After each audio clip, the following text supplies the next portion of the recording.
Esto es La Entrevista con Raúl Valladares. Ante los últimos tweets del presidente de los Estados Unidos, Donald Trump, en los que manifiesta textualmente: la gran caravana de gente de Honduras que ahora viene a través de México y se dirige a nuestra frontera de las leyes débiles, es mejor que se detenga antes de que llegue allí. La vaca cash NAFTA está en juego, al igual que la ayuda extranjera a Honduras y los países que permiten que esto suceda. El Congreso debe actuar ahora. Por su parte, autoridades del gobierno de Honduras reprochan estas aseveraciones. A nosotros nos parece que la alusión que hace el presidente de Estados Unidos a Honduras no es justa con lo que nosotros hemos hecho. Además, todo ese esfuerzo en gran medida es financiado con los impuestos del pueblo hondureño. La ayuda que da Estados Unidos es bienvenida, es importante, pero no para quitarnos la dignidad como país. Esa es nuestra posición. Analistas son del criterio que lo que busca Donald Trump es notoriedad, usando el tema de migración debido a sus aspiraciones políticas. Lo que ha hecho es realmente buscar otra vez estar en la opinión pública después de un receso de noticias que da la Semana Santa, por lógica, tiempos de vacaciones, de meditación, de recogimiento de cuestiones religiosas, de celebraciones, etc. Entonces, en ese sentido, se está aprovechando de ese vacío para estar de nuevo en las noticias y hablar cosas que son realmente inconsecuentes. Este ex canciller de la República es del criterio que este tipo de declaraciones del presidente estadounidense deben de preocupar a los países del Triángulo Norte de Centroamérica, ya que el apoyo económico y social podría disminuir. Por otro lado, nosotros tenemos que revestirnos, y esto corresponde fundamentalmente a las autoridades, revestirnos de un cierto nivel de dignidad en el manejo de los temas de política exterior y particularmente en la relación bilateral con Estados Unidos. Para 11 Noticias, Kelly Olivera.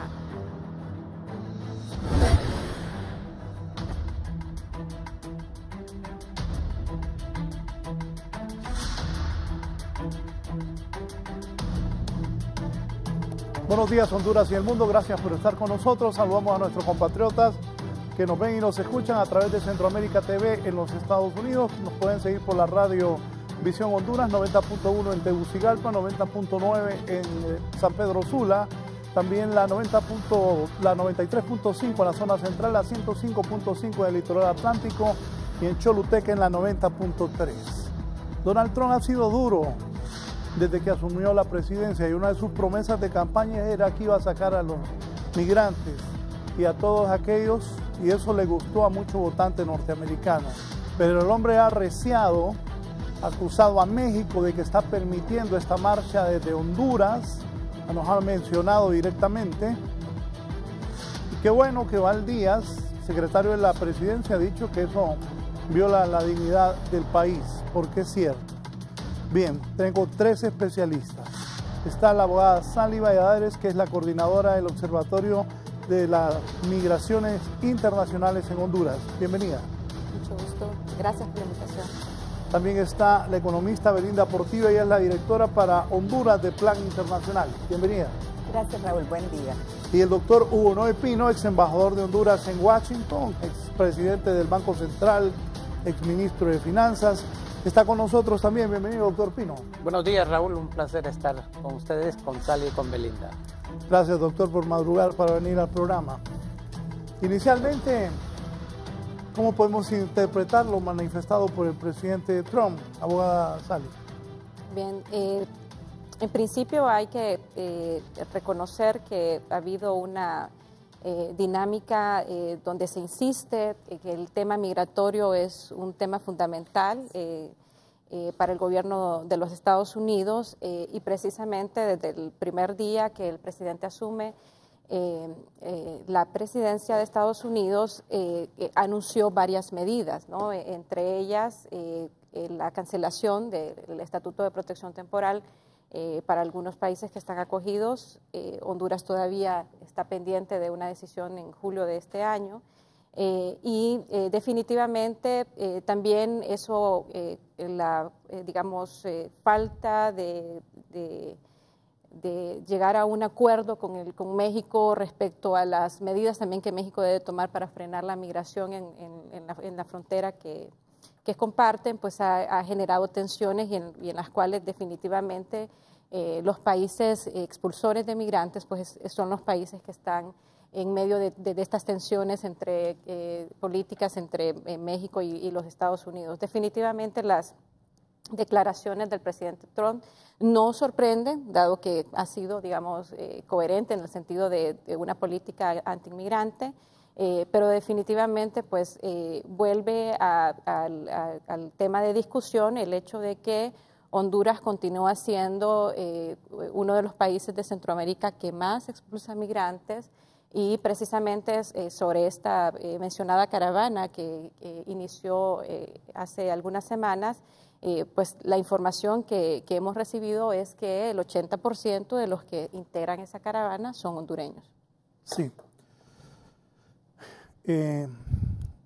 Licenciada Portillo, ¿qué piensa usted? Bueno, lo mismo que dice Sally, realmente para nosotros como una organización que trabajamos en derechos de las niños, niñas y adolescentes, precisamente entendemos que migración es un derecho.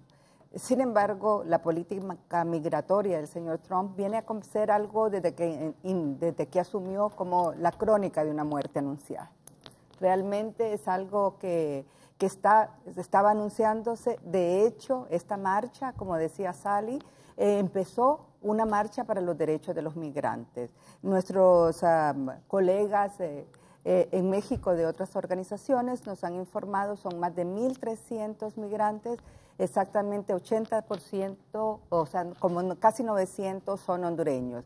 El objetivo de la marcha era elevar la voz para que se respeten sus derechos y realmente la ruta, todo lo que se convierte esa ruta, esos peligros puedan no ser tan fuertes.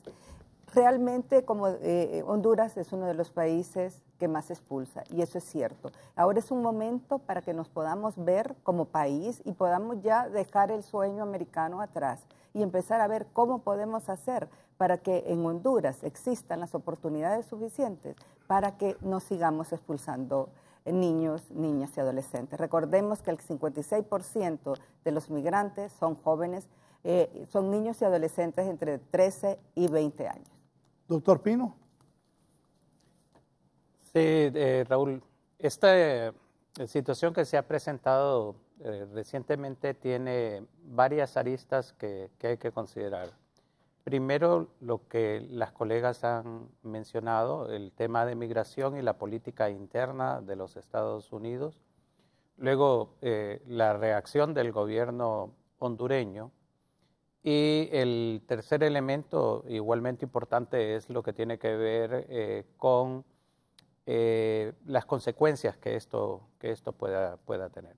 En un primer momento, es interesante ver cómo una caravana que se organiza anualmente, no es la primera vez que se establece esta caravana, y se organiza principalmente para estos periodos cercanos a la Semana Santa, como lo han señalado los organizadores, despierta la atención, despierta una reacción que pareciera sobredimensionada de parte del presidente Trump. Y digo sobredimensionada porque aparte de los tweets que fueron enviados lunes y martes, también está la decisión de militarizar la frontera, que ya parece como una decisión tremendamente fuerte. Esto, si lo analizamos, Raúl, puede obedecer más, y así lo indica un artículo del New York Times de este día, a la política interna de los Estados Unidos.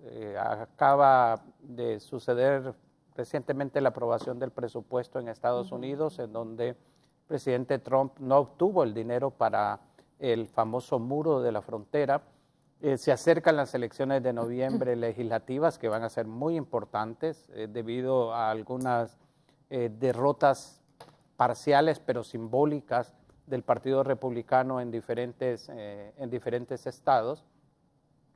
Y esto pudiera obedecerse a un resurgir del tema migratorio como tema de campaña política que se estaba utilizando. Desafortunadamente, en este caso específico, pues ha mencionado, lo cual llama poderosamente la atención, específicamente el nombre de Honduras, y creo que lo va a seguir haciendo mientras la marcha se está realizando. Es interesante ver que en este mismo artículo del New York Times de hoy señala de que debido a la intervención del presidente Trump, México había decidido disolver la marcha, cosa que no ha sido confirmado realmente y como señalaba Belinda, el cálculo que hay es de 1.200, 1.300 hondureños marchando a través de Estados Unidos. Pero aquí... sobre eso, ayer hablaba con algunos compañeros y alguna gente de la alianza. Dicen que lo que molestó más a Trump es que la marcha iba pasando por México sin ningún problema y que entonces le han hecho que se disperse porque era muy obvio que los mexicanos estaban dejando pasar la marcha. Sí, no, es que ese es un derecho, digamos, de manifestación pacífica. Ellos no están obstruyendo ninguna vía de circulación.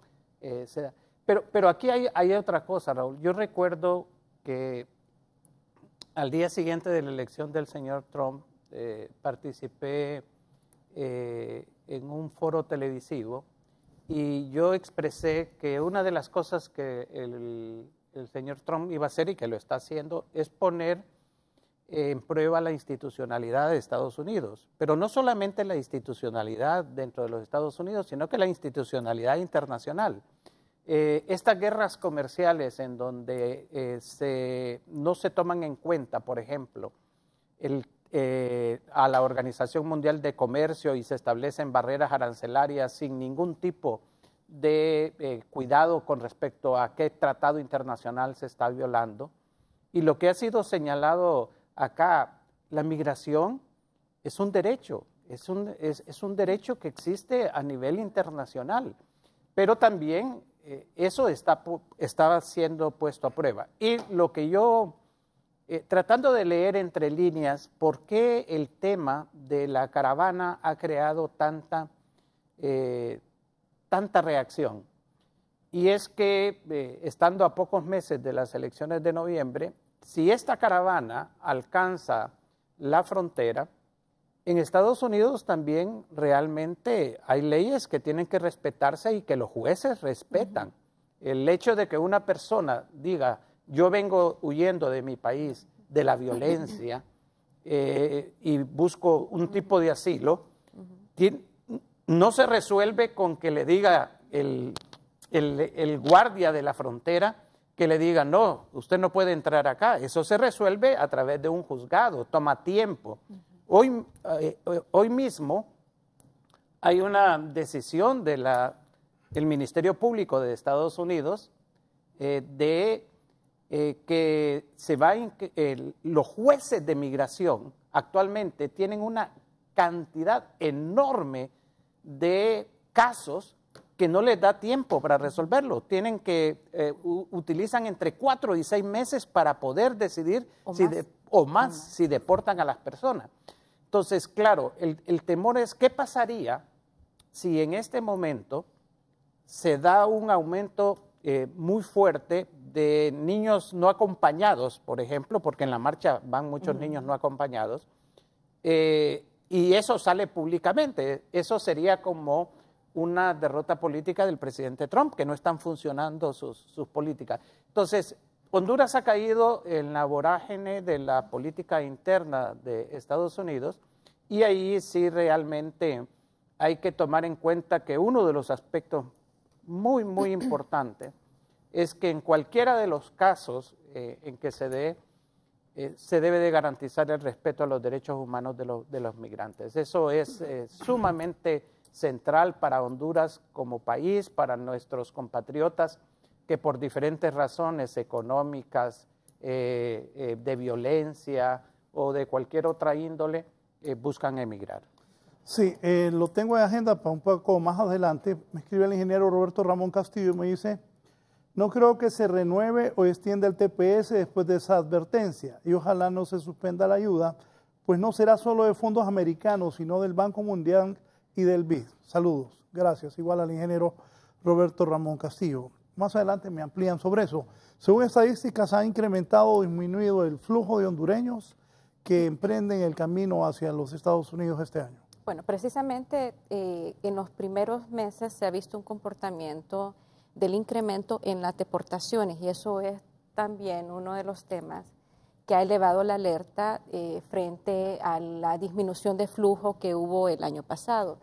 De hecho, sabemos que el día de ayer la Cancillería emitió un comunicado donde hizo un comparativo de los años 2017, 2016 y 2015, haciendo referencia que el 2017 pues había existido una reducción un poco más del 30% de las migraciones. El hecho es que este año 2018 el comportamiento ha ido en alza, ¿no? Y sobre todo a partir de también informes que han emitido algunas instituciones en México, las autoridades mexicanas, sobre también el incremento del tránsito de migrantes. Entonces, definitivamente, pues eso también ha sido uno de los factores que ha ido tomando, digamos, más relevancia sobre de que aún con las medidas que se han anunciado, la migración no se ha frenado. Yo quiero dar, a partir de la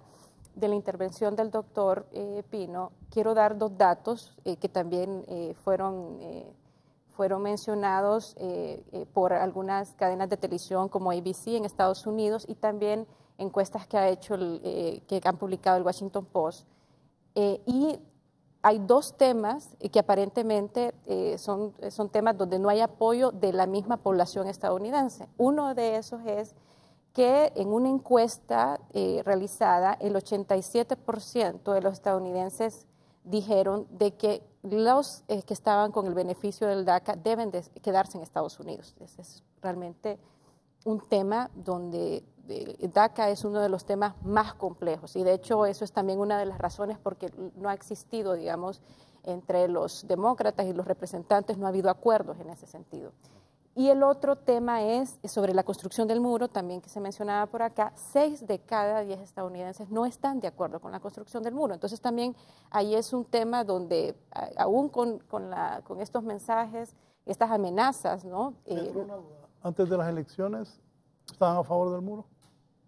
Bueno, estos son datos después, ¿no? Estamos hablando ya una vez que se anunciaron las medidas, ¿no? Han sido encuestas que se han vertido ahí y donde implica que también no solamente hay un desacuerdo, digamos, a nivel de gobierno, sino que la sociedad también estadounidense, que aparentemente, según digamos, lo que nosotros hemos pensado de que efectivamente sí se ha sembrado xenofobia y racismo en Estados Unidos, realmente los estadounidenses con el tema migratorio no son tan, digamos, tan reacios, ¿no? al tema de la migración y sobre todo en el caso de los DACA. Estamos hablando de jóvenes que antes de los 16 años llegaron a los Estados Unidos y que prácticamente se consideran estadounidenses, ¿no? ¿Qué piensa usted de esto? Y también ha incrementado, de acuerdo a lo que decía la abogada Sally, el flujo de hondureños hacia los Estados Unidos. O sea que al hondureño no le da temor todo lo que dice Trump, que va a ser un muro, que los va a deportar. ¿Eso no ha importado? Fíjese que no, porque en los primeros meses del 2018 son 2.000, más o menos como 2.200 personas que han salido, especialmente niños y niñas.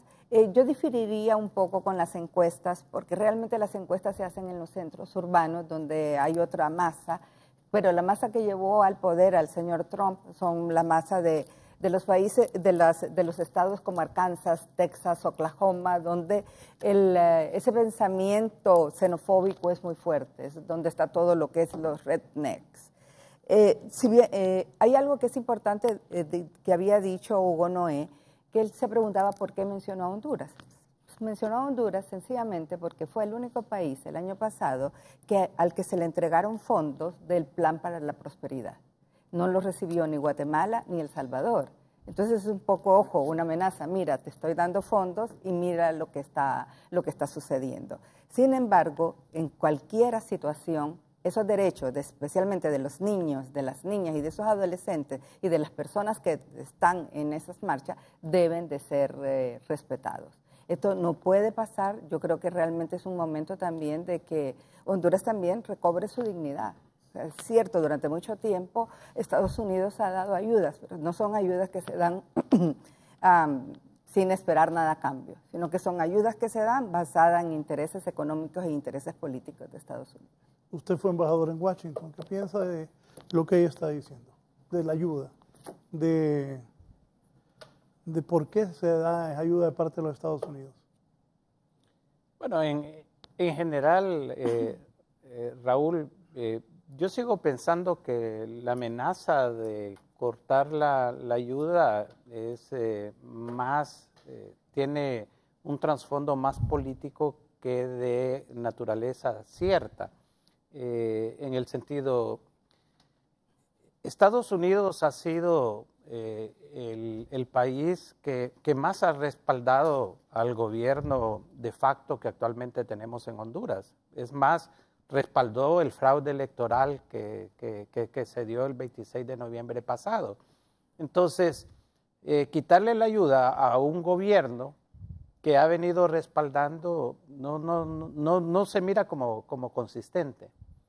Desde ese punto de vista yo creo que esto es más que una advertencia y yo insisto en que, miren, aquí hay elementos de política interna muy fuertes. En Estados Unidos existen alrededor de 11 millones de migrantes ilegales y la porosidad de la migración ilegal en Estados Unidos no únicamente proviene de la frontera sur con México, ni la amenaza proviene de Centroamérica, ni de Honduras particularmente.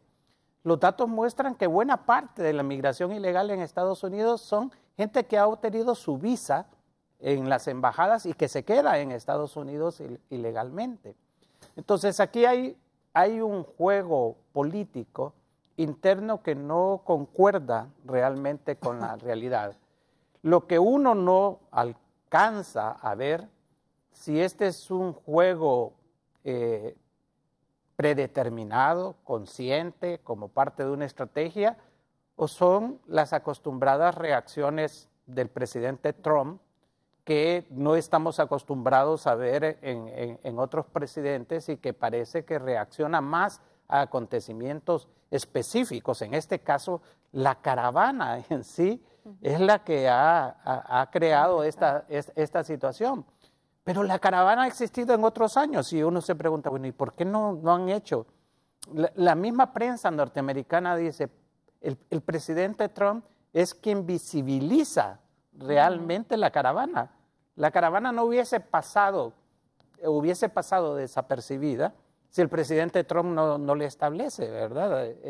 Entonces, yo no creo que esto se vaya a concretizar en suspensión de ayuda.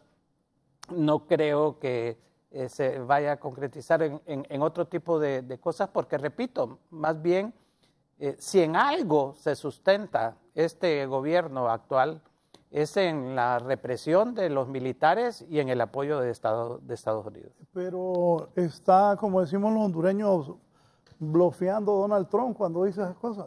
No, yo no digo que blofeando, lo que digo es que es parte de la estrategia política. Yo digo esto públicamente porque los canales diplomáticos existen. Usted no necesita decir públicamente a un país como Honduras, que depende, no, y en eso yo voy a concordar con lo que ha sido expresado. No crean que la ayuda de la cooperación internacional... ¿Qué tanto dependemos de Estados Unidos? No, mire, la cooperación internacional en general, dentro del presupuesto general de la República, viene siendo entre 5 y 7%. La mayor parte del gasto público se financia, obviamente, con recursos de los impuestos. Pero, obviamente, que la relación con los Estados Unidos es mucho más amplia. Es una relación como usted mismo señalaba, Raúl, que llega a la parte comercial. Fíjense que el presidente Trump no habló de CAFTA, habló de NAFTA, es decir, del tratado con México y Canadá, que era un mensaje a México. Ustedes paren esa caravana y no vamos a tener problemas. No se refirió a CAFTA. Pero Estados Unidos tiene su influencia en el Fondo Monetario Internacional, tiene su influencia en el Banco Mundial, tiene su influencia en el BID, y ninguno de estas organizaciones va a ponerse en una situación en contra de Honduras. Ahorita tenemos una misión del fondo, ustedes van a ver cuando salga la misión del fondo que todo está de maravilla en este país, etcétera. Entonces, yo sigo sosteniendo que es más producto de una situación interna que desafortunadamente el que un presidente de los Estados Unidos especifique a un país pequeño y pobre como Honduras y lo señale, pues abre todo un panorama a nivel internacional. Pero yo creo que ninguna de esas cosas se va a concretizar y que es más para consumo interno de la política de Estados Unidos que para afectar las relaciones bilaterales. ¿Comparte eso usted? No, definitivamente. Yo lo traduciría en una frustración por la falta de apoyo y estas discusiones internas. Y repito este tema, ni los mismos republicanos han, generado el apoyo suficiente como para poder también tener concretizar todas estas promesas. Yo quisiera agregar un tema porque no hay que desatender el hecho de que específicamente en el caso de Honduras, aún con todas estas, anuncios y donde también, repito, los países que están expulsando se convierten en un centro también, de ataque producto de esas también discusiones que hay entre el gobierno de México y los Estados Unidos, pero eso no quita de que la cantidad de hondureños que está saliendo es una cantidad importante. Hace algunas semanas, hace muy poco, se decía que en el caso de México el número de personas que solicitan asilo, la nacionalidad que más solicita asilo son los hondureños. Hasta hace muy poco, los venezolanos han ido, relevando ese primer lugar en el caso de Honduras. Y en el caso de esta caravana, también hay que señalar cuál es el perfil de los que integran la caravana. Son personas que están buscando dos tipos de condiciones. Una es el asilo, como bien lo mencionaba, y la otra es algún tipo de condición complementaria, como un permiso de razones humanitarias por el hecho de que tienen familiares en México y en los Estados Unidos. Entonces, también hay que señalar cuál es el perfil de estos migrantes, ¿no? Porque precisamente ese viacrucis de migrantes que se anunció con la caravana lleva también este mensaje sobre que no estamos hablando de una migración meramente económica, es una migración que implica el haber salido de manera forzada de su país y donde también yo quiero hacer alusión a dos informes, dos investigaciones, una de ellas hecha recientemente por Flaxo, relativa a la migración de jóvenes, donde el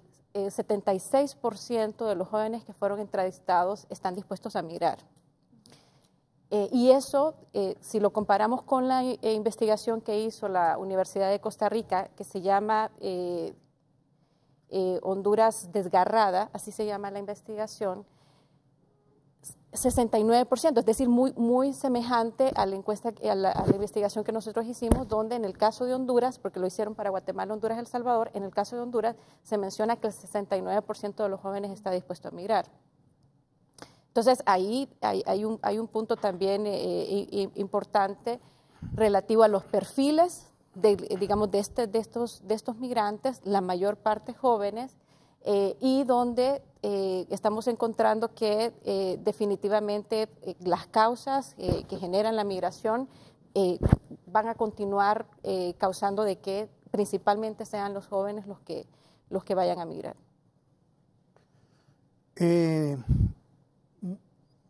Han migrado más ahora.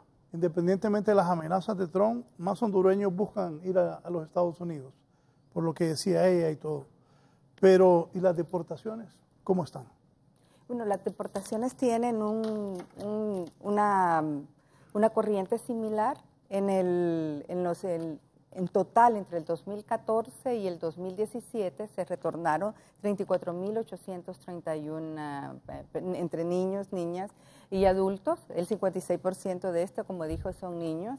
Ahora van a cerca casi de 3.000, un poquito menos de 3.000 los que han sido retornados. Como decía Sally, mire, esto va a continuar porque las causas se mantienen. Entre los estudios que ha hecho Plan Internacional, que hemos hecho con otras organizaciones colegas, se ve que la principal causa es económica, la segunda reunificación familiar y la tercera es la violencia que enfrentan los jóvenes.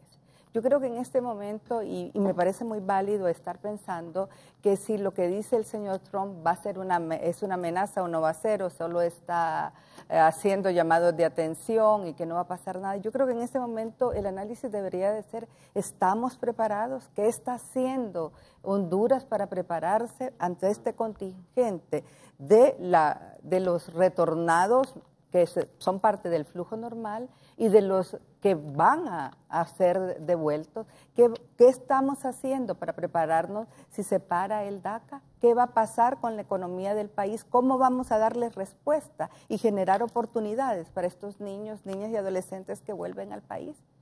Entonces, creo que ese un poco debería de también de ser, hay una ruta. Lo que siento y lo que sentimos a pesar del trabajo que se está haciendo es que todavía las medidas que se están tomando son medidas a corto plazo, sin una visión a largo plazo, sino que es como apago fuego con lo que pasa en este momento, retorno, atiendo a estos, pero después el seguimiento, ¿qué pasa con estos niños? En lo que decía Sally y también en lo que estaba diciendo Hugo Noé, estas situaciones hacen, mire, el estudio de la Flaxo, hay otros organismos que también han hecho estudios, todos los jóvenes, especialmente los del corredor centroamericano, y del Caribe, en alto porcentaje quieren marcharse. Muchos de los jóvenes retornados en los cuales nosotros estamos trabajando, también dicen que van a volver a intentarlo, porque no existe en el país, y utilizando lo que los jóvenes nos han dicho, seguridad, educación de calidad, ni oportunidades de empleo. Doctor Pino, vi que hizo un gesto como que está de acuerdo. Sí, es que esta discusión, Raúl, es, digamos, por etapas. Una primera etapa es ver la reacción del gobierno de los Estados Unidos y la mención específica a Honduras. Pero como Belinda muy bien dice, el fondo del problema es la razón principal por la cual emigra la gente. Pero antes de eso, que estoy de acuerdo, evacuemos esto. Aparte de la migración, ¿qué otros efectos va a tener para Honduras esta situación? El TPS también. Yo dije cuando no renovaron el TPS a Haití, que si no le renovan el TPS a Haití, la teníamos bien difícil. El TPS también, el caso del apoyo al tratado con los países del Triángulo Norte, ¿qué va a pasar con todo eso? Sí, en relación al TPS, Raúl, desde mi punto de vista es casi cierto que lo finalizan en el mes a mediados de este año, en mayo. Es decir, la consistencia de la política, si se lo cancelaron a Haití, se lo cancelaron a El Salvador, se lo van a cancelar a Honduras. Es decir, no hay, en eso no hay que perdernos. Obviamente van a dar 18 meses adicionales, como se los dieron a Haití, como se los dieron a El Salvador, para preparar, para que se prepare la gente a salir. Ahora, desde ese punto de vista hay dos cosas que todavía hay que considerar. El plazo de 18 meses adicionales nos lleva prácticamente a diciembre del 2019. En diciembre del 2019 van a haber pasado las elecciones legislativas de Estados Unidos y se va a ver si hay, digamos, una recomposición política que sea más favorable a un acuerdo permanente de los que están bajo el TPS. Y la otra es que también abre la posibilidad de un tiempo prudencial para que muchos de los que están acogidos en el TPS busquen algunos mecanismos de legalización dentro de ese país. Tanto en el TPS como en general, fíjense bien que con las cifras que se han señalado de deportaciones, pese a todo el discurso oficial, las cifras anuales del año pasado, 2017, no están por encima de los promedios que tenía Barack Obama en los 4 años anteriores. Y que fue el que más deportó. Exactamente. 3 millones. Exactamente. 3 millones de personas. Entonces, la capacidad operativa, ahí solo que uno pensara o se imaginara que el gobierno de los Estados Unidos se va a dedicar a deportar a los centroamericanos, por ejemplo. Pero habiendo 11 millones de ilegales en los Estados Unidos, la capacidad operativa que tiene Estados Unidos de deportar a toda esa gente no existe. Ni la han montado, a pesar de todo. El Departamento de Seguridad Nacional, lo de Migración, todas las oficinas tienen una capacidad realmente limitada, y después está todo el proceso interno que ya mencioné dentro de las Cortes de Estados Unidos para impedir una deportación inmediata. Entonces, no es tan fácil. Yo particularmente no espero deportaciones masivas, más de lo que hemos estado viviendo en los últimos años. Lo que sí se deteriora desde mi punto de vista son las condiciones de los migrantes ilegales dentro de los Estados Unidos.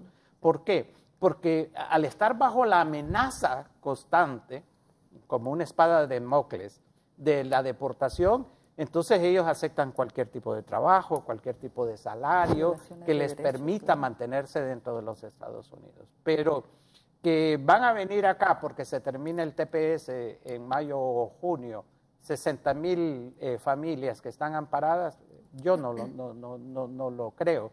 O que vayan a deportar cerca de 500,000 hondureños del casi 1 millón que está en Estados Unidos, tampoco lo considero.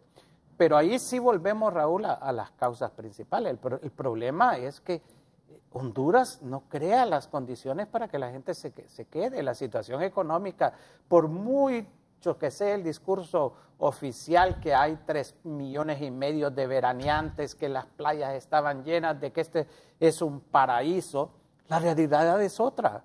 Aquí la gente tiene 6 de cada 10 hondureños está desempleado abiertamente o subempleado.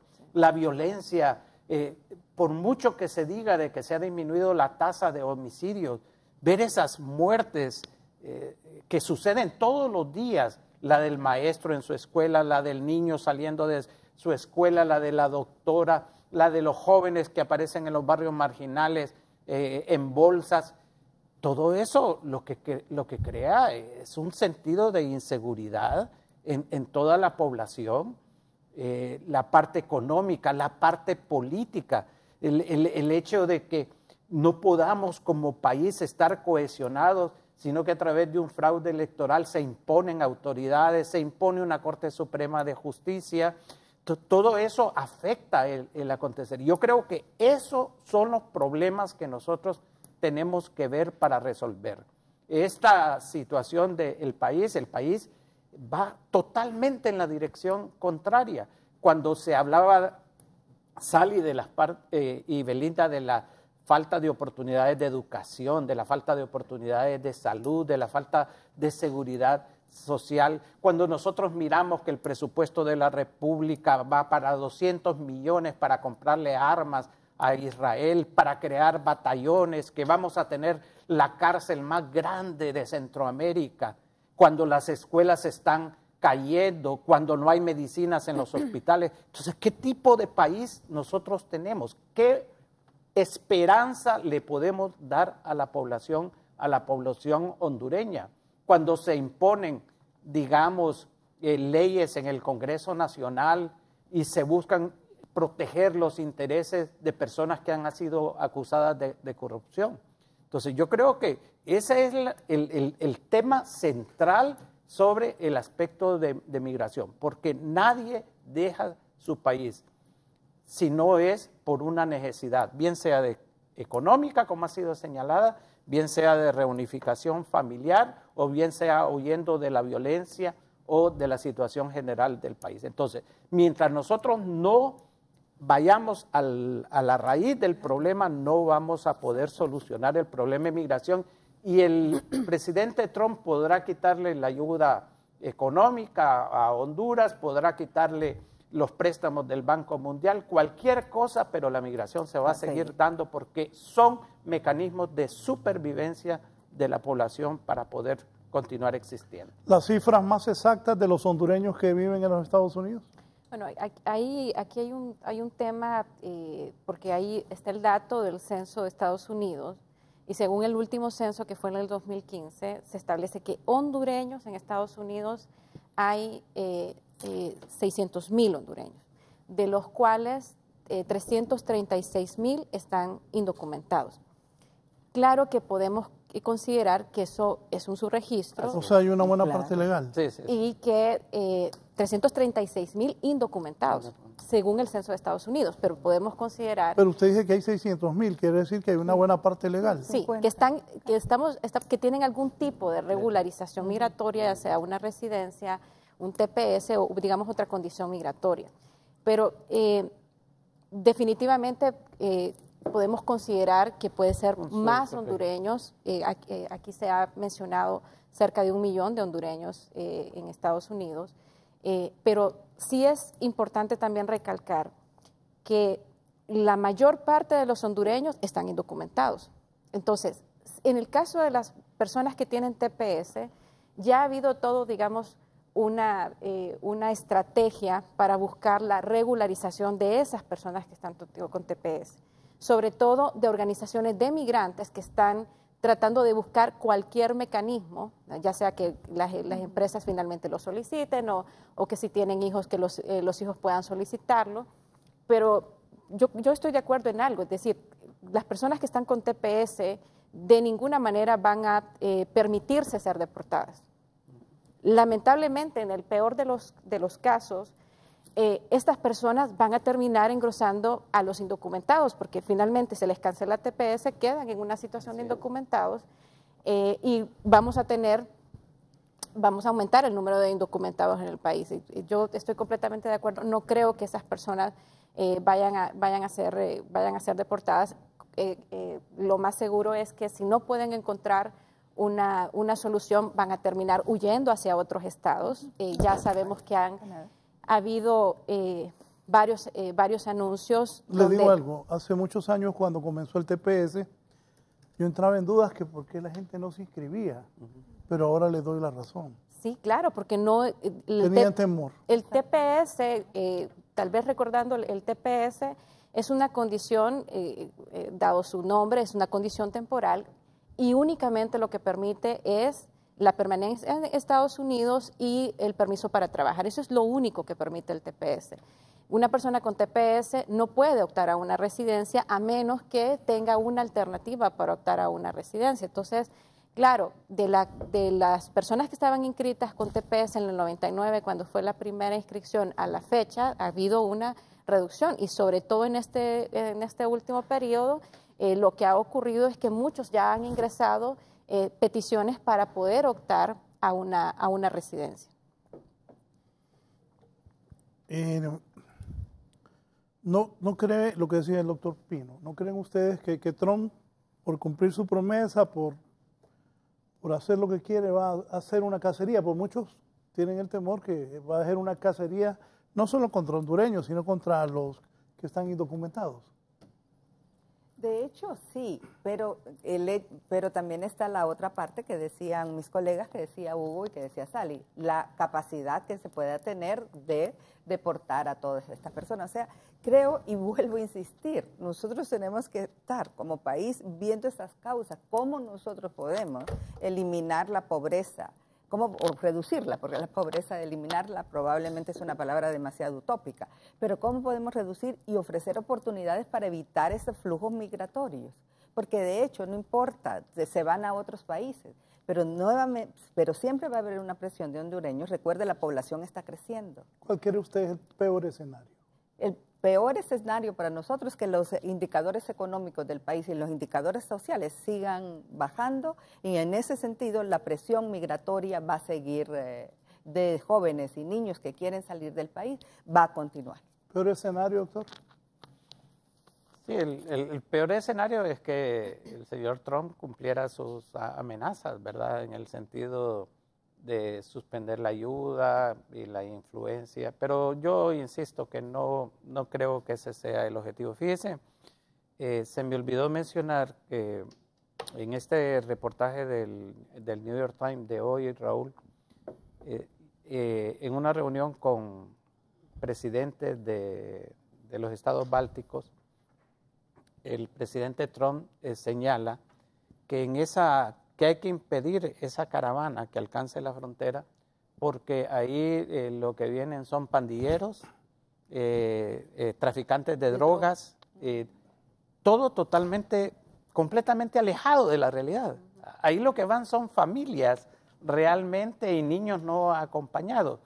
Entonces, por eso es que yo insisto que esto obedece más a una dinámica de la política interna, como atemorizar, digamos, a la población, nuevamente resurgir el argumento de campaña que le sacó buenos votos, de tal forma de hacer el tema de migración nuevamente un tema central en las elecciones de noviembre, legislativas de noviembre de este año.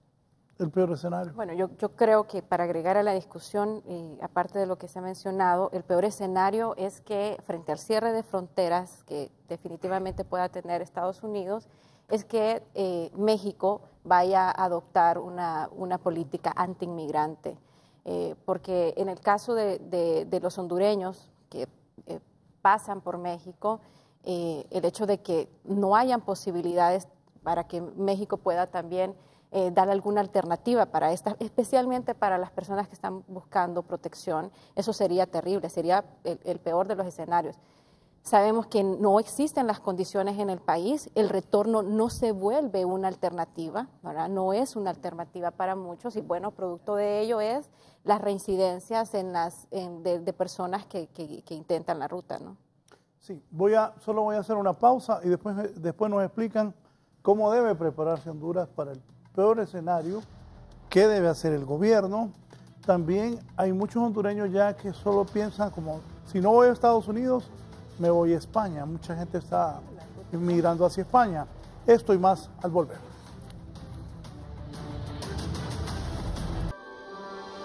Este segmento es presentado gracias a Ban Rural, el amigo que te ayuda a crecer.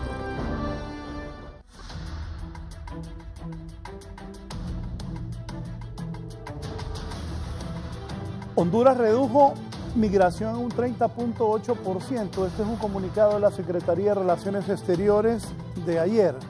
La Secretaría de Relaciones Exteriores y Cooperación Internacional afirma que Honduras ha atacado de manera integral las causas de migración, reconociendo que este es un fenómeno multicasual sobre el cual estados, expulsores y receptores tienen una responsabilidad compartida, pero diferenciada.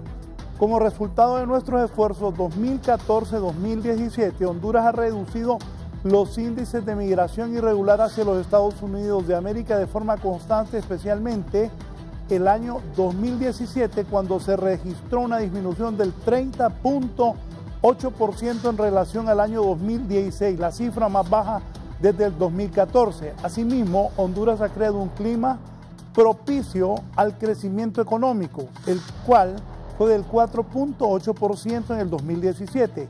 Ha combatido con decisión el narcotráfico y el crimen organizado. Logró una significativa reducción de 42.8 puntos en la tasa de homicidios para cada 100.000 habitantes. Redujo el 72% del ingreso de la droga a territorio hondureño y ha fortalecido la seguridad fronteriza, resultando también en una reducción del paso de migrantes irregulares extranjeros hacia los Estados Unidos de América. A continuación, comportamiento, y aquí tienen los flujos migratorios. ¿Está de acuerdo con este comunicado? Sí. Vamos a ver que en este caso el comunicado solo hace mención al comparativo 2017, 2016, y 2015. Ojo, que esto es lo que dice la máxima autoridad de la diplomacia Claro. hondureña, la Cancillería. Claro, pero no hay que, dejar de considerar que sí ha habido un incremento en el 2018, porque no se hace mención al 2018 y eso es un punto sumamente importante sobre qué ha pasado, si el comportamiento de migración hasta marzo, el dato que tiene la Cancillería es hasta el 16 de marzo de este año, ha sido más alto, el número de migración en ese periodo, que de deportaciones que en el 2016. Eso significa entonces que lo que ha habido en el 2018 ha sido un comportamiento a la alza de las deportaciones y eso obviamente eleva una alerta sobre si vamos a regresar a estas cifras donde lo que se refleja es que la migración obviamente no se ha detenido y que se ha incrementado el número de deportaciones. Sí, ¿qué piensa usted? Mire, en la misma línea que dice Sally, yo creo que también hay un vacío en términos de información. En el caso nuestro, pues como son organizaciones de niñez, las cifras que nosotros manejamos y que de hecho trabajamos con el observatorio, son las cifras de niñez. Y en ese caso hay un vacío en términos de la niñez retornada. ¿Cuántos de estos nuevamente han vuelto a intentar el camino nuevamente hacia Estados Unidos? Estábamos hablando en la pausa con Hugo Noé y algo de que vimos es que esta niñez retornada, el 90% viene de México, es retornada desde México y solo el 10% es retornado desde Estados Unidos. Entonces ahí es lo que nosotros estamos viendo, no es Estados Unidos el que está cerrando fronteras para México, pero México está tomando acciones también para cerrar, ya desde hace tiempo, para cerrar el paso. Estas cifras desde el 2014, solo 3.400 niños retornados, mis cifras son de niños, han sido retornados desde Estados Unidos. 30.000 han sido retornados desde México. Entonces, ese es el tipo de análisis que se debería de hacer. Yo creo que en el país es necesario que tengamos cifras concretas, objetivas y también con una ruta clara del monitoreo para saber realmente, ¿son estas personas que migran nuevos migrantes o son estos niños y niñas que están migrantes reincidentes en la migración para poder tener respuestas y definir qué acciones se van a tomar? Sí, Fabricio, poneme primero lo del New York Times y luego te mandé una gráfica ahí que refuerza lo que Sally dijo con relación a lo que ha pasado en los últimos meses. Primero la gráfica entonces, Fabricio. La gráfica primero, si ya Bien, vamos a esperar que la cargue en un momento. Doctor Pino, ¿comentarios? No, ese era el punto. Ponela, mire, por favor. Los datos que muestra realmente, ahí está la gráfica, y miren lo que dice, aprendimiento sería detenciones de hondureños por meses, esa es la mejor palabra para traducirla, por meses. Mire a partir de la crisis política de noviembre cómo se da, una en azules en México y en verde en los Estados Unidos. Pero ¿qué es lo que ha pasado? Donde se está haciendo el trabajo de aprehensión es en el caso de México. En varios años, en México es donde se ha venido dando. ¿Y qué nos muestra esas cifras? Nos muestra específicamente que la gente sigue saliendo de Honduras en cantidades bastante fuertes. Y ahí estamos hablando de niños no acompañados. Y precisamente esto es lo que el presidente Trump quiere evitar, que se cree otra crisis como se dio en tiempos de cuando estaba el presidente Obama, en donde la frontera estaba sumamente congestionada, saturada de niños no acompañados. Por eso es la reacción que se da en esta forma. Eso nos muestra también esa gráfica que la crisis política en Honduras ha impactado también en el aspecto de migración, igual que lo hace la parte económica, igual que lo hace la violencia, porque aquí se quiere hacer aparecer como que si nada ha sucedido en el país, cuando las mismas informes de derechos humanos nos muestran los asesinatos que se dieron en el periodo postelectoral, las detenciones que se dan arbitrarias completamente, toda una serie de elementos que marcan una Honduras muy lejos de lo que dice el comunicado de la Cancillería. Habla de 4.8%, pero no habla de nivel de desempleo en Honduras. No dicen cuánto se ha reducido el desempleo o cuál es la situación. No habla de la desigualdad del ingreso. Honduras es uno de los países más inequitativos, que es agudizado por la política fiscal del gobierno. Entonces, ese tipo de cosas, Raúl, son los que tenemos que discutir. Si nosotros no somos capaces de resolver nuestros problemas políticos internos y de determinar objetivos como nación comunes que nos lleven realmente a un proyecto nacional, difícilmente vamos a salir de esta situación tan compleja, tan difícil y tan dramática para la mayor parte de los hondureños. Sí. ¿Qué piensas? Y la gráfica también que refuerza lo que usted ha dicho. Bueno, que definitivamente hay el gobierno tiene que reconocer que en los últimos años, si bien es cierto, se han abierto algunos programas, esto viene a reflejar una acumulación de falta de decisiones que se tuvieron que haber tomado para que no tuviésemos esta migración tan severa, digamos, como la que se ha tenido. Hay que recordar que a partir de la denominada crisis humanitaria de los niños, en 2014 hubo una, digamos, recomposición de la institucionalidad en el país y eso implicó de que lo que existía hasta antes del 2014 era una gestión del flujo migratorio, es decir, una gestión del retorno de migrantes, no así respuestas inmediatas para evitar la migración. Entonces, si hacemos una reflexión del 2014 a la fecha, está claro que en tan poco tiempo respuestas inmediatas no van a haber porque además las causas, hay multicausalidad en la migración. Entonces, eso implica de que en este momento uno también de los peores escenarios es que el gobierno no reconozca que hay un problema de migración, que aún con todas estas iniciativas no son suficientes porque tampoco no se va a resolver en un periodo de gobierno y que hay que sobre todo ser honesto al momento de difundir cifras, al momento de reconocer que hay situaciones como por ejemplo no es solamente la reducción de la tasa de homicidios, sino también el caso de que continuamos con altos índices de impunidad en el país. Temas relacionados con las causas que también están generando, como el tema de violencia e inseguridad en el país. No se ha frenado el tema de las amenazas, de las extorsiones, y eso genera migración. Entonces, es decir, hay que buscar estrategias que pues precisamente respondan a estas situaciones, y por otra parte también hay que identificar los perfiles de las personas que están migrando, porque las personas no se les pueden dar las mismas soluciones.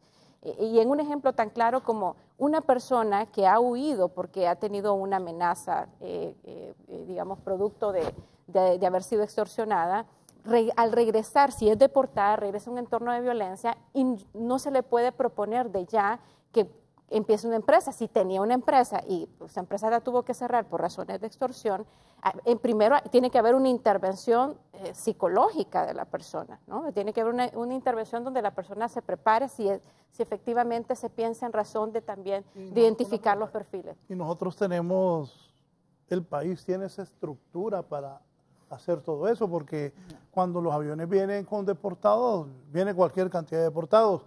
Y cuando yo veo con los compañeros, los han entrevistado y les dicen, y cuando yo entrevisté en algún momento, no, yo me voy a regresar. Bueno, pero viste que el otro perdió la pierna, que se cayó de la bestia. No importa, me voy a regresar. Y hay otro punto también sumamente importante, que eso no solamente le ha pasado a Honduras, le ha pasado a otros países, es que las personas llegan a salir frente a todas estas, digamos, escenarios negativos, lo que se produce inmediatamente es una desconfianza en las mismas instituciones del Estado. Entonces también el tema de recuperación de confianza en la institucionalidad es algo que también se tiene que trabajar, porque también es, ¿qué confianza puedo tener si regreso a un país donde no tengo oportunidades, donde lo que precisamente me motivó es no tengo respuestas? Entonces, también el tema de recuperación de confianza en la institucionalidad, eso se tiene que trabajar. En el tema de los niños, también, ¿qué se va a hacer? ¿Qué se debe hacer? ¿Qué se recomienda? Y es que es en esa misma línea. Primero, tener ese aparataje montado para recibir a estos niños y para asegurar que los niños y los adolescentes se queden, pero también saber cuáles fueron las causas por niño, por adolescente, que les motivó a salir. Porque hay muchos de los niños acá realmente no migran, los niños huyen.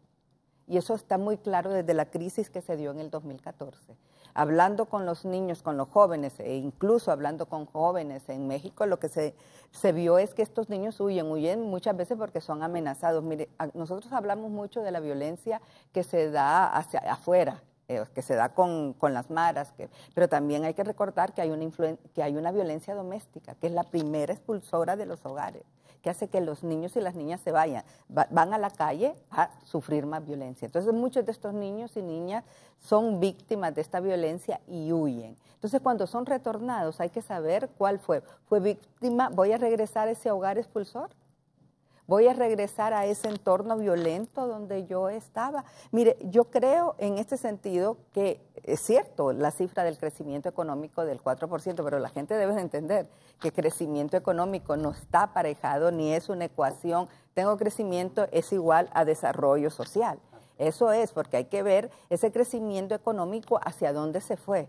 Si se fue retribuido en todos los segmentos de la población y hasta dónde se fue. Hay un segmento acá de la población que es un gran segmento muy grande, que es la niñez y es la adolescencia, donde se tienen que hacer acciones para poder evitar, y son acciones que tienen que ser integrales, que tienen que ser desde un enfoque holístico. Yo no puedo, yo tengo que asegurar todo el aspecto social, pero también tengo que asegurar entornos seguros.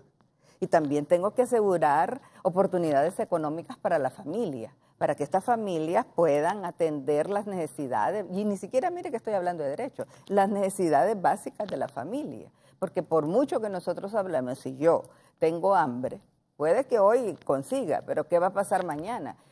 Recuerde también que los niños y muchos de los jóvenes que se ven involucradas en la mara no es porque hoy amanecieron diciendo, ah, qué lindo, hoy voy a ser parte de una mara. También hay que ver que el crimen organizado y las maras son una fuente económica de ingresos. Voy a decir algo, casualmente, un estudio que presentaban ayer en San Pedro y un reporte que hacía nuestro corresponsal Gerlin Díaz, decía que lamentablemente ha incrementado la participación de menores en el norte del país, en bandas criminales. Y es precisamente por eso, mire, realmente en países donde la situación económica, países como el Triángulo, como Honduras, Guatemala, El Salvador, cuando el Estado no ha podido dar las respuestas oportunas, realmente la dinámica social la ha manejado mucho mejor el crimen organizado y las maras. Porque al menos, e incluso ahí reconocemos un fallo no solo del Estado, sino de nosotras, las organizaciones de la sociedad civil, que hemos sido incapaces de dar respuestas a lo que realmente la población quiere, o lo que espera, su necesidad. Realmente son salidas de trabajo. Y que son salidas de trabajo y que el crimen organizado utiliza a esos jóvenes porque también son, como decía ayer la comisionada, son desechables porque en cualquier momento si se muere, no se muere algún miembro de mi organización, se muere alguien que es desechable y que va a estar afuera una gran fila para entrar nuevamente. Entonces esas son las acciones, son las que se tienen que ver.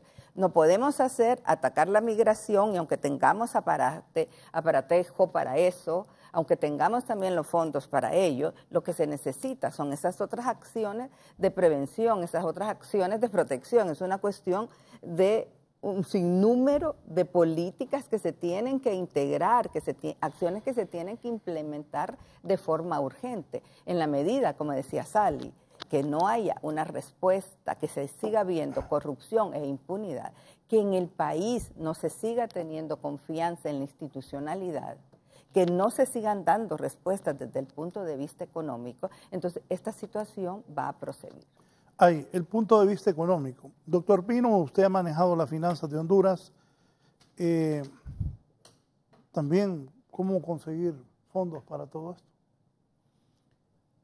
La consecución de recursos, Raúl, siempre es importante y en países como Honduras siempre los recursos son escasos.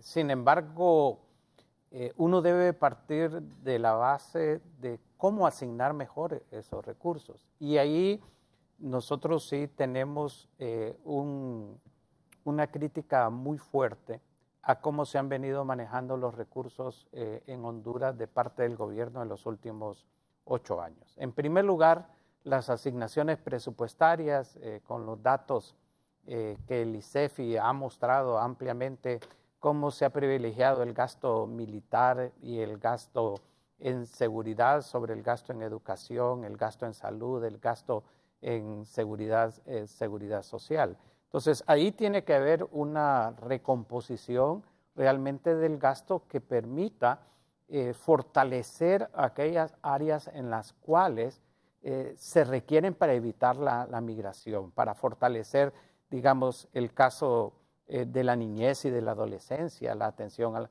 Cuando usted mira, Raúl, usted señalaba de los jóvenes que regresan y dicen, bueno, yo me voy a volver a intentar, yo no me voy a quedar en Honduras. Y usted compara las cifras educativas en donde únicamente 4 de cada 10 hondureños entre 15 y 18 años termina la secundaria. Entonces usted se da cuenta que ahí tiene un serio problema, que ahí tiene una motivación muy importante realmente para la migración. Cuando usted sabe que el subempleo en Honduras es cerca del 56% y le suma el desempleo abierto de alrededor de un 6%, es 62%, usted se da cuenta que 6 de cada 10 hondureños está fuera del mercado de trabajo o está subempleado. Entonces, ese tipo de cosas son las que deben de establecerse.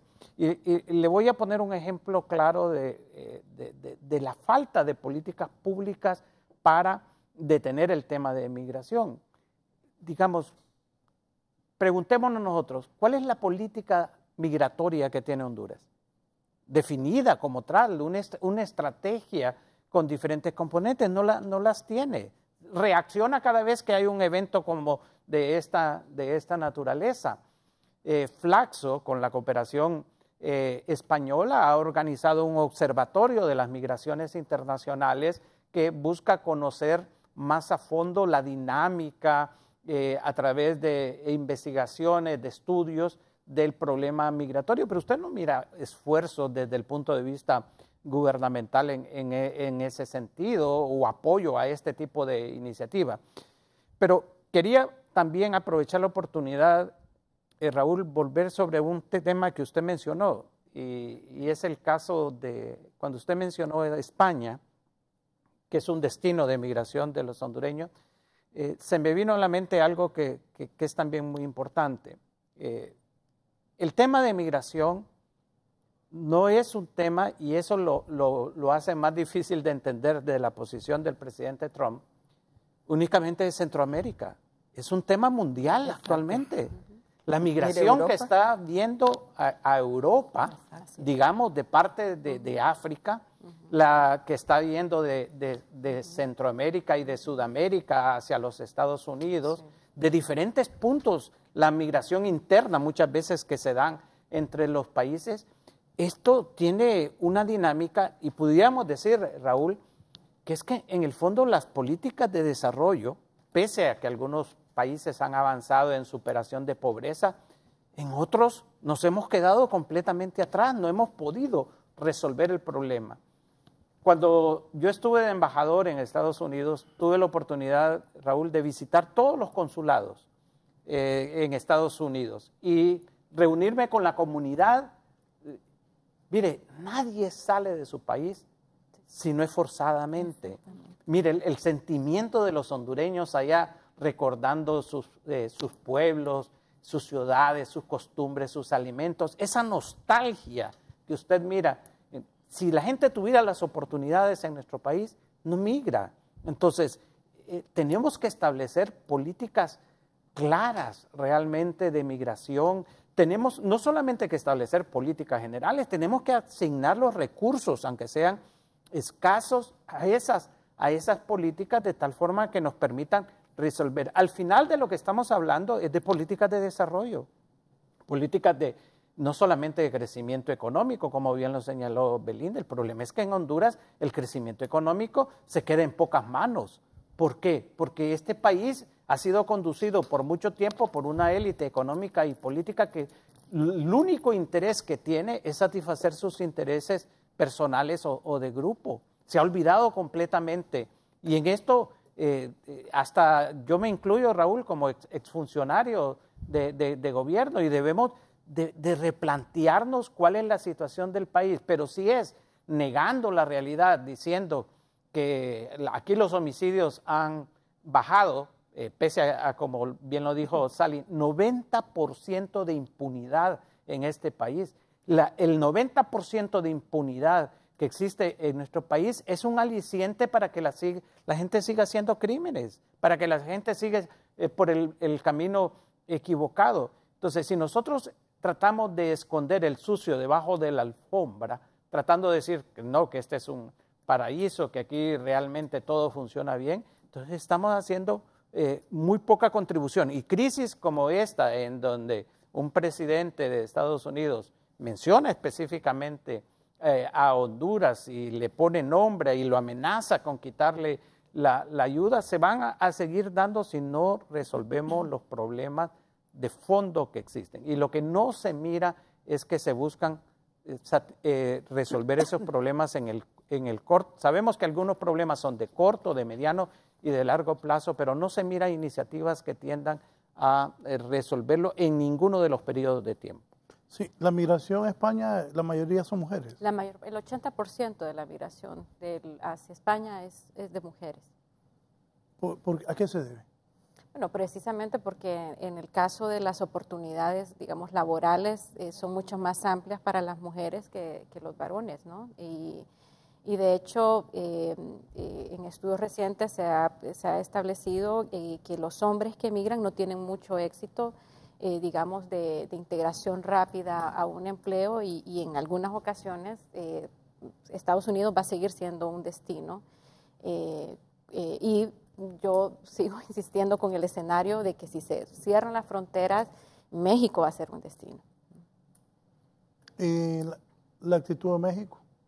Bueno, aquí yo creo que también lo que mencionábamos, que dentro de los peores escenarios es que México tenga una política anti-inmigrante, que también vayan a haber consecuencias en el sentido de los hondureños que están en ese país. Y bueno, ahí tiene que haber, a la par de las negociaciones que haga el gobierno con Estados Unidos, pues no se tienen tampoco que abandonar los espacios de diálogo con México, ¿no? Ya sea de manera bilateral o multilateral, porque eso es definitivo que también como región, especialmente los denominados países del Triángulo Norte, tienen mucho que hablar sobre migración con México y especialmente de manera estratégica frente a lo que está ocurriendo con Estados Unidos. Sí, ¿qué hacer? ¿Qué esperar? ¿El gobierno qué deberá hacer? ¿Qué política, qué lobby deberán hacer en Estados Unidos con la gente de Trump, con los congresistas? Doctor. Primero, Raúl, es ver cuáles son las expectativas de Estados Unidos, ¿verdad? Cuando Estados Unidos considera de que los gobiernos deben de hacer todo lo posible para combatir la migración o para reducir la migración hacia los Estados Unidos, pues yo le diría que la mejor forma de combatirla sería creando empleos dignos en nuestro país, creando mayores oportunidades de educación, de salud, de seguridad social, mayor seguridad ciudadana, que todavía hace falta mucho realmente para alcanzarla, y principalmente, Raúl, superar la crisis política que existe en Honduras. Yo creo que mientras nosotros no superemos la crisis, estas políticas unilaterales y equivocadas del gobierno de facto actualmente en nuestro país no va a conducir a resolver los problemas. Este monumental fraude que se dio en noviembre del año pasado tiene polarizada a la población hondureña. Aquí nos quieren hacer creer que por medio de una situación de hecho, de que el Tribunal Supremo Electoral reconoció una victoria ficticia y que Estados Unidos la reconoció y que otros países que ya se solucionaron los problemas. No, los problemas están ahí latentes, y mientras como país no podamos crear las condiciones para establecer objetivos nacionales, para realmente determinar políticas en todos los sentidos, no solamente en el migratorio, que es muy importante, en los sentidos de desarrollo, en los sentidos de eliminación de la corrupción. Mire, le voy a dar un ejemplo, Raúl, de algo que salió recientemente. El veto presidencial sobre esta ley de exterminio de dominio. Usted lo lee realmente, y con todas las presiones que se hicieron en una u otra, en otra dirección, lo que el presidente le está diciendo al Congreso: miren, cálmense, así como está la ley, no la vamos a aprobar, pero se va a crear un grupo ahí y ya van a ver ustedes que más adelante lo vamos a volver a dar. Entonces, independientemente, eso no puede continuar realmente. Oiga esto, sobre ese veto. Sí. Está diciendo el ministro, en otro medio, está diciendo el ministro Eval Díaz, dice que esto se hace porque un bufete de la familia Rosenthal ya va a demandar, y como no hay normas penales era necesario vetar la ley. Dice que mientras los Rosenthal le lavaban a los cachiros que mataban a Estados Unidos, la pena fue mínima, y que ahora viene todo contra el Estado de Honduras, que cuando las cifras salgan a la luz pública de la demanda, la sociedad quedará más asustada por los cientos de millones de dólares. Entonces están diciendo que es por la demanda que está implantando la familia Rosenthal por la acción que se cometió contra ellos, que por eso están vetando la ley. Fíjese que es que precisamente ahí es donde esa concentración de poder que se ha dado en el país en los últimos años, en donde no hay distinción entre poder legislativo, poder judicial, fiscalía, Tribunal Supremo Electoral, le hace tanto daño a este país. Mire, es impresionante que un ministro de facto diga que se está dando eso porque una familia realmente va a demandar. ¿Y es que acaso no analizaron la ley al momento de aprobarla? ¿Acaso no hay abogados en el país que establezcan claramente cuáles son los preceptos constitucionales?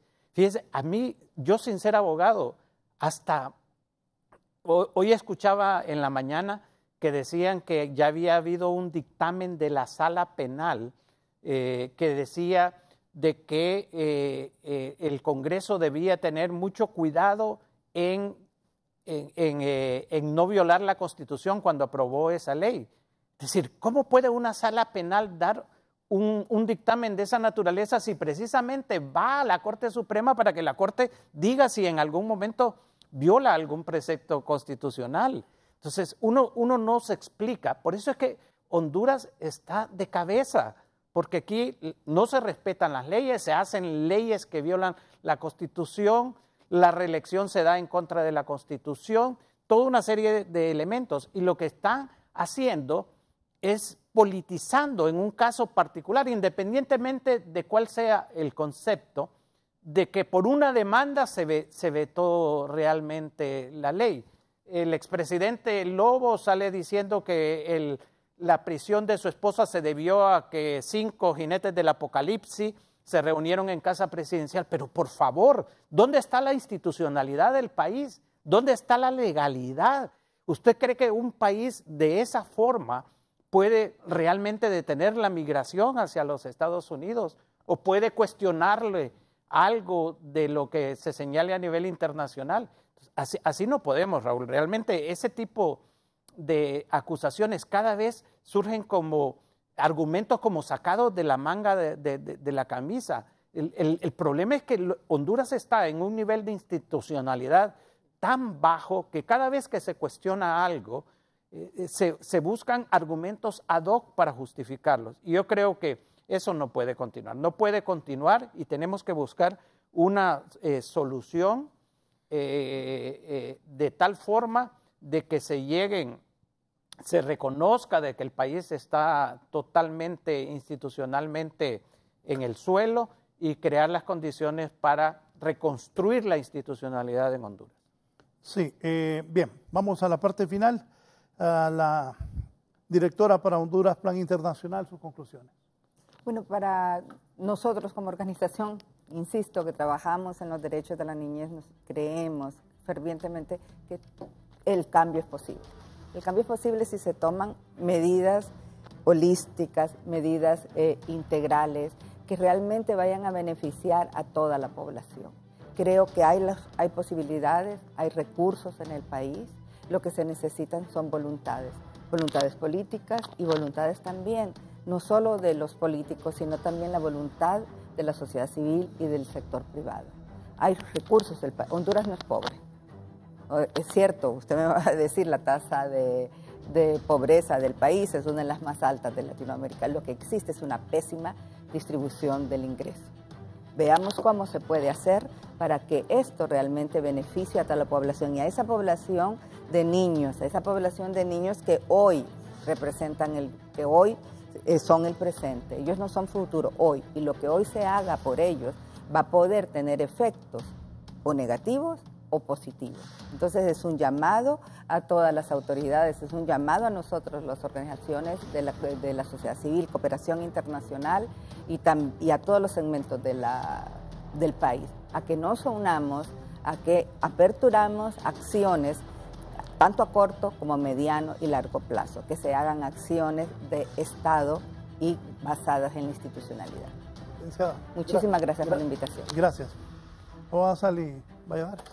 Bueno, definitivamente seguir expectantes, pero también al mismo tiempo tomando acciones sobre todo lo que está ocurriendo y está para ocurrir. Es importante ir buscando soluciones a los diversos escenarios que se puedan plantear, pero tampoco puedo dejar de abandonar este espacio sin decir de que al ser una instancia académica, el Observatorio de Flaxo, es definitivamente una deuda que tiene la academia en temas como fundamentales, de aportar con la investigación, de aportar toda esta, difusión de conocimiento, gestión de conocimiento para efectos de que también las decisiones que se tomen estén basadas también en situaciones que se generan a partir de los mismos estudios que nosotros estemos generando y que también otras instituciones académicas lo hagan.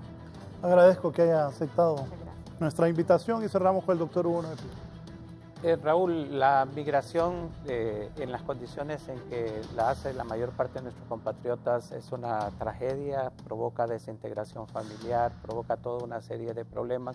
Y en lo que aspiraríamos, Raúl, es que tanto México como Estados Unidos respeten los derechos humanos de nuestros migrantes y que internamente en nuestro país podamos resolver nuestras diferencias políticas para construir un país libre de corrupción, libre de impunidad, que tenga realmente políticas de desarrollo de tal forma de que los hondureños podamos convivir en paz con mayor niveles de bienestar.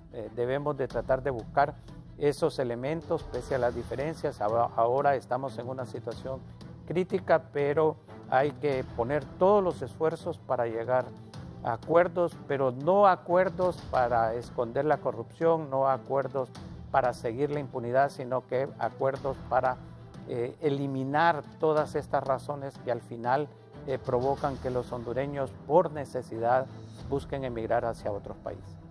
Gracias al doctor Hugo Noé Pino por haber comparecido esta mañana, a ustedes por habernos permitido ingresar a sus hogares y los invito a continuar en sintonía de Canales. Buenos días.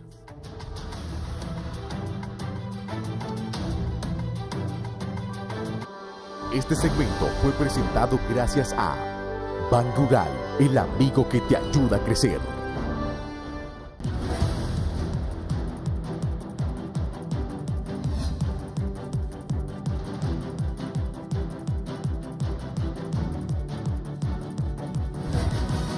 Esto fue La Entrevista con Raúl Valladares.